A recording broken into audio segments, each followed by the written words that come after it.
clinical trials. So let's delve down a little bit deeper. And for stage 4 melanoma, let's say, you presented the case, the tumor type, and how do you decide to using a single agent immunotherapy versus a dual agent? Before you had PD-1, CTLA-4, now there's another one like LAG-3, right? So how do you know which one, mono versus dual? What is your thinking process? Yeah, so that's a really great question. I think the field for the most part has shifted to doing dual checkpoint blockade as kind of default. There are definitely cases where we can do single agent anti-PD-1. Now that it's probably the LAG-3, relatlimab, nivolumab combination.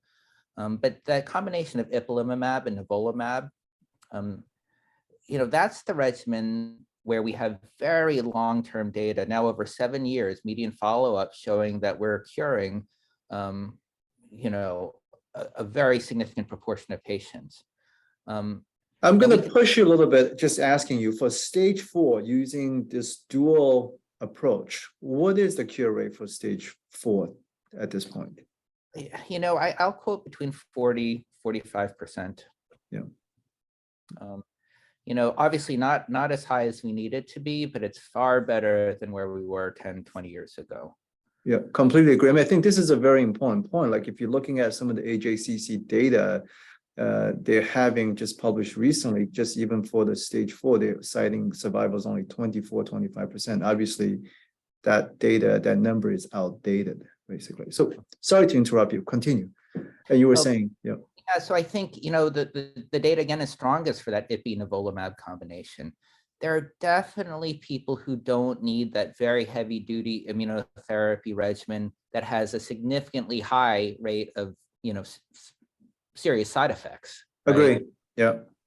And so if we do some of the, let's say, gentler immunotherapy regimens, there are definitely some cases where we can get the same degree of efficacy, right? Potential cures with a lower rate of bad side effects.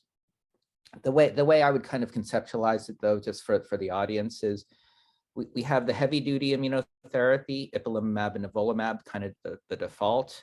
We can do anti-PD-1 therapy alone with something like Opdivo or Keytruda by itself. And then now we have Opdualag, which is the combination of this new checkpoint blockade agent, relatlimab, with nivolumab. And that's kind of like the middle option where it works better than single agent. Oh, sorry. That's all right. Yeah, it works better than single agent, slightly higher rate of, significant side effects. But I think, yeah. There's some more subtleties there, but I think yeah, of course.